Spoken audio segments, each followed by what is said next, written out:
Yo les amis, il m'aura fallu un peu de temps pour me remettre de ce Grand Prix. Tellement il était riche en surprises et en rebondissements. Le Grand Prix de Bakou, on en parle.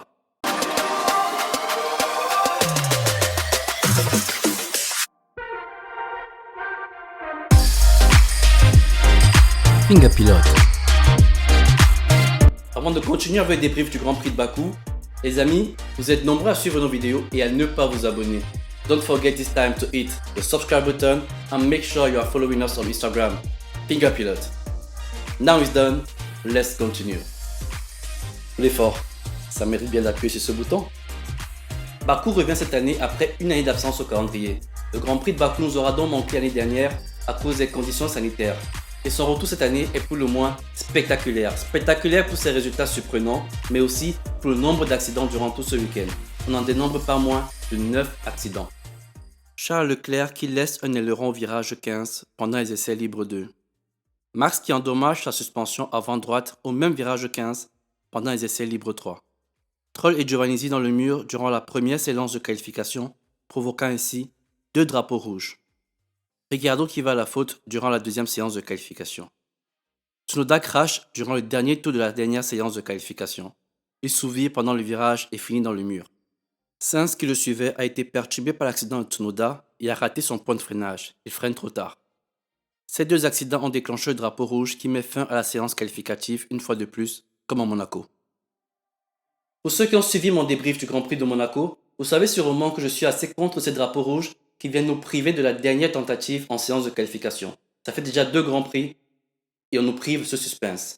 La Formule 1 est un sport censé nous tenir en haleine pendant toutes les séances et ce drapeau rouge vient nous priver du dernier suspense dont on a besoin pour être heureux à la fin de la journée. Les amis, que pensez-vous de ces drapeaux rouges qui sont déclenchés pendant les séances de qualification? Certains pilotes, pour ne citer qu'Alonso, pensent qu'il faudrait systématiquement pénaliser les pilotes qui déclenchent le drapeau rouge pendant toute la séance de qualification. À mon humble avis, je pense qu'on devrait tout simplement effacer leur chrono de la séance en cours. En gros, si un pilote se crache en Q3, il devrait être 10e tout simplement. Les amis, qu'en pensez-vous? En tout cas, voici les résultats de la séance de qualification. Leclerc en tête, bénéficiant une fois de plus du drapeau rouge. Hamilton second, une performance incroyable pour ceux qui ont regardé les essais libres. La preuve, son équipier est 10e. On se demande bien où est-ce qu'il a trouvé cette performance. Il faut quand même avouer qu'il a donné l'aspiration à Leclerc sur la dernière ligne droite, ce qui a permis à Leclerc de signer un chrono incroyable. Sans cette aspiration, Hamilton aurait été premier. Et oui les amis, premier avec une voiture qui ne feignait même pas cette performance. Verstappen une 3e place au goût presque amer. La Red Bull était la meilleure voiture du plateau sur ce circuit urbain. Il faut dire que ces circuits urbains lui réussissent plutôt bien. Gasly les amis, et oui Gasly en 4e place. Il retrouve du poil de la bête et a débloqué le potentiel de cette AlphaTauri. Sainz qui n'en démérite point. Lando Norris, une petite 6e place. C'est pas là où on l'attend, il peut faire mieux. Sergio Perez également, c'est pas là où on l'attend, mais il a toujours cette difficulté à gérer un tour lancé en qualification. Yuki qui prouve que cette voiture est une bête de compétition, mais attention monsieur Yuki à votre langage lorsque vous êtes sous pression. Alonso, ça fait plaisir de le retrouver là. Bottas, en 10e position. Sans commentaire. Et si on parlait de la course et de quelques faits marquants? Sébastien Vettel les amis, et oui, Sébastien Vettel. Une performance digne d'un 4 fois champion du monde. De très beaux dépassements, agressifs mais propres, une très belle conduite. Aston Martin qui gère totalement à la stratégie depuis déjà pratiquement 2 Grands Prix. Aurait-elle trouvé de la performance mais également de la stabilité? En tout cas, Vettel, lui, semble avoir trouvé ses repères. Les amis, qu'avez-vous pensé de la performance de Sébastien Vettel? Serait-ce 2 grains de sable dans un désert ou tout simplement l'aube de belles promesses? Dites-le moi en commentaire, j'aimerais avoir votre avis. Gasly, pas grand chose à dire, il a été tout simplement à la hauteur de ce qu'on attend de lui. Il a mis tout bout à bout pour tirer la quintessence de sa monoplace. Il a quand même été aidé par l'absence de Lando Norris à la bataille, de Bottas complètement anonyme, Max dehors, Hamilton derrière, mais pour être quand même sur le podium, il fallait être présent et démontrer qu'on avait du rythme. Et ça, Gasly l'a si bien fait, et pour ça on le félicite. Bravo Gasly. Ces pneus qui éclatent de façon assez violente. Ah oui, ce n'était pas l'éclatement de Silverstone l'année dernière. Cette fois-ci, ça a engendré une perte de contrôle du véhicule. Max et Stroll tapent le mur à plus de 300 km/h et s'en sortent sans égratignure. J'aimerais quand même qu'on apprécie l'avancée technologique des Formule 1 en termes de sécurité. Ces 2 pilotes s'en sortent comme s'ils avaient tout simplement garé leur monoplace au bord de la route. On peut imaginer quand même un léger traumatisme dû à la violence du choc. Pirelli semble dire que la cause de l'éclatement du pneu de Max est due aux débris sur la piste. Et cette théorie semble être corroborée par la présence des débris, non pas des débris, mais de fortes entailles sur les pneus de Hamilton. Néanmoins, on cherche encore la raison pour laquelle le pneu de Stroll aurait éclaté. La sortie de Max Verstappen a déclenché un drapeau rouge et tous les pilotes ont pu rentrer au stand pour changer de pneumatique. Je pense que c'est la raison majeure pour laquelle on a déclenché ce drapeau rouge à 2 tours de la fin. Ce n'était pas seulement pour éviter que la course se termine sous une safety car. Ensuite, à la relance, on a pu tous être témoins de la bavure de Mercedes du tout droit de Lewis Hamilton. Et ça mérite qu'on en parle. Hamilton aurait par erreur pendant son élancement appuyé sur le fameux bouton magique BW, qui pourrait signifier Brake by Wire, mais c'est ma proposition personnelle, car on n'a pas la définition de ce sigle actuellement. Par contre, on sait sur quoi il agit. Ce bouton effectue donc 2 opérations simultanées. Il inhibe l'effet du MGUK et en plus, il transmet toute la répartition du frein à l'avant. Et donc en réalité, on parle du freinage, mais on y dégage 2 notions. Le MGUK et la répartition des freins. Intéressons-nous d'abord au MGUK. Pour ceux qui ne le savent pas, la monoplace est équipée de 2 systèmes de freinage. Un système par pression hydraulique sur l'essieu avant et un système par câble sur l'essieu arrière. En réalité, lorsque le pilote exerce une pression sur la pédale de frein, cette pression est transmise sur les disques avant qui vont permettre d'arrêter les pneus avant. Par contre, à l'arrière, le système est beaucoup plus complexe que cela. Il s'agit de la pression hydraulique couplée à de l'électronique et couplée également au MGUK. En réalité, on appelle ce système de brake by wire, traduit littéralement par freinage par câble.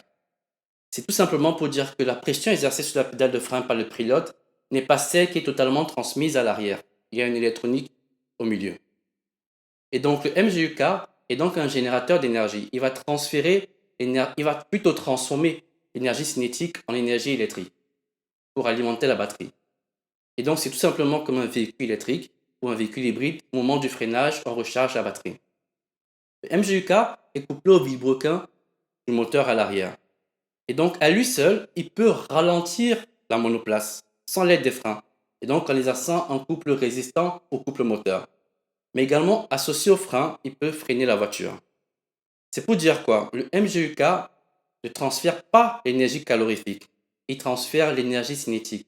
En gros, lors du freinage, l'énergie cinétique a 2 transformations. L'énergie calorifique qui est dégagée et qui va alimenter les pneus et l'énergie électrique qui est prélevée par le MGUK. Donc, lorsque le pilote inhibe l'action du MGUK, en réalité, il fait en sorte que la pression exercée sur la pédale de frein par le pilote est totalement transmise sur l'essieu arrière. Et donc, toute l'énergie cinétique liée au mouvement de la voiture est transformée en énergie calorifique qui est donc transférée au niveau des pneus par l'intermédiaire des disques, vu qu'ils sont liés. Il n'y a donc plus prélèvement d'énergie. C'est un total transfert d'énergie. La deuxième notion est donc la répartition du freinage. En réalité, sur leur volant, les pilotes, pendant la course ou à tout moment, peuvent régler la répartition des freins. Est-ce que j'aimerais que les freins soient plus puissants à l'avant ou plus puissants à l'arrière? Ça dépend de la courbe, du transfert de charge qu'ils aimeraient exercer sur le véhicule en abordant le freinage. Ça dépend de tellement de critères. Et donc, à ce moment-là, lorsque Lewis Hamilton a donc appuyé également sur ce bouton, il a transféré tous ses freins à l'avant. Ce qui conduit à un blocage de roue et une fait que la voiture ne s'arrête pas et qu'elle tire tout droit. Donc Hamilton a utilisé ce bouton pendant le tour de chauffe pour chauffer ses pneus en freinant. Il l'a désactivé et ensuite, lors de l'élancement, pendant le passage de vitesse, il a réenclenché le bouton. Donc il a inhibé le MGUK et en plus, il a transféré 90% du freinage à l'avant. Donc blocage de roue et la voiture tire tout droit parce qu'elle ne s'arrête pas en fait. Un 0 pointé pour le septuple champion du monde qui finit tout au fond de la grille derrière les As. Ceci met donc fin à sa série historique de records, 54 grands prix d'affilée dans les points, signe de performance et de fiabilité de la mécanique de la firme allemande. Le chat n'étant pas là, les souris dansent. On a donc eu un podium assez atypique d'anciens et nouveaux pilotes Red Bull. Le nouveau pilote Red Bull, Perez, très compétitif en course et ça il l'a montré plusieurs fois. Par contre, il a encore quelques difficultés à l'exercice d'un tour lancé en qualification. Affaire à suivre. Une très belle surprise également, Fernando Alonso. Et oui les amis, Fernando Alonso qui sauve les meubles après l'abandon d'Ocon. Il finit à la 6e place, juste derrière Lando Norris, qui aurait pu parier sur Alpine à la 6e position. Mais attention, gardons bien les yeux sur McLaren, parce qu'ils reviendront très vite à l'attaque. Les amis, ce Grand Prix nous aura appris au moins une chose. Chercher la limite à Bakou est très difficile car l'effort se paye cash ou crash. À vous de choisir. Les amis, je vous entends en commentaire. Dites-moi ce que vous avez pensé de ce Grand Prix de Bakou. Et moi, je vous dis à très bientôt au Grand Prix de France. C'était Finga Pilote. Ciao.